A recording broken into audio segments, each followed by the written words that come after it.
જય સાઉન્ડામાં, જય મેલડીમાં, બધાને જય માતાજી। આપણે આવી ગયા છે કપામાં, તો યુટ્યુબ ફેમિલીને જય માતાજી। તો આપણે આવી ગયા છીએ કપામાં, આપણે હાલ્યા જઈએ છીએ। આમાં શિયાળ જાતી હતી અને ભૂંદરા જતા હતા, તે હવે જાવ છું આટો મારવા કપાસમાં। શું કે કેવાક ઝીંડવા ખાધા છે, કેવું નુકસાન કર્યું છે, તો આપણે જઈએ છીએ આટો મારવા।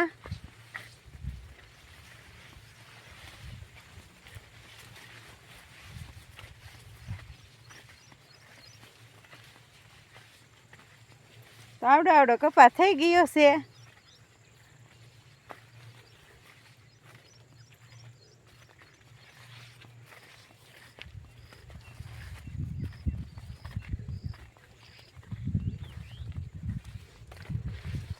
વરસાદ પણ 4-5 દી થાય ચાલુ છે। આપણે તે કંઈ ગારાનું કંઈ કામ તો થાય એમ છે નહીં।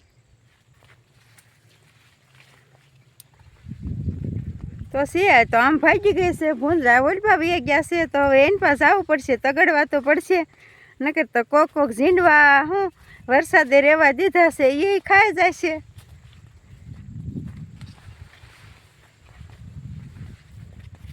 તો આપણે હવે જાવી છીએ ને કા, તો અમારે આમ પિન્ટુજી છે તો ત્યાં એની પાસે હાલી આવશું।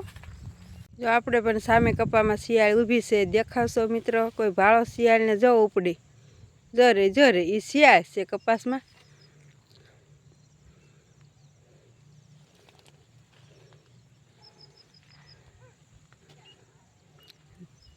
ઊભી છે,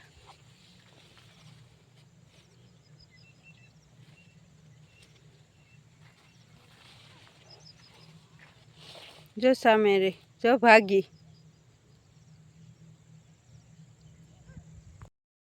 તો હાલો મિત્રો, આપણે આવી ગયા છીએ હવે ડોડા લેવા શેકવા માટે અને સાદુરિયું બનાવવા માટે। શું કે અમારા પિન્ટુજીના મિત્ર છે ને, એમની માટે ડોડા હજી 2-3 લેવાના છે, જો સારા હોય તો, કે પૂરતો જે દાણો સીડ્યો હોય તો લેવાના છે એમના માટે। મેં તો હજી બપોરે બનાવ્યું હતું, તો આપણે પછી તો હમણાં મગની સિંગું લેવા જવાનું છે। શું કે વરસાદ હતો તે લીલી મગની સિંગ હતી, મેં વીણી, તો પછી કોથળીમાં ભરીને તે બાફ મારવા માંડી, તો સિંગું વીણવાનું કર્યું બંધ। હવે કાલે વીણવાની છે સિંગું, તો અત્યારે આટો મારવા જાઉં છું કે સુકાઈ ગઈ કે નહીં। મગની સિંગું તો ઓલપા આપણે રહી ગઈ હતી એટલું છે, થોડીક બાકી હવે છેડા ઉપર। આ બીજું તો વીણાઈ ગયું છે, તો હજી તો થોડી થોડી લીલી છે, એટલે કાલે વીણવાનું છે મગની સિંગું। એટલે નકર તો આપણે કોથળીમાં ભરવી અથવા સૂકવવી તોય શું કે પાછો વરસાદ આવ્યો હોય તો બાફ મારીને બગડી જાય બધી, એની કરતાં સોડવે ન બગડે, સોડવે પાણી નીતરી જાય તરત, ને ઓલું એકા બીજી સિંગનો બાફ લાગે તો એટલે બગડી જાય અને ફૂગી મારી જાય। તો એટલે આજે મેં બંધ કર્યું છે વીણવાનું, બપોર લગી વીણ્યું હતું, તો પછી હવે કાલે વીણવાનું છે। તો જય માતાજી બધાને, મળશું આપણે આગલા બ્લોકમાં।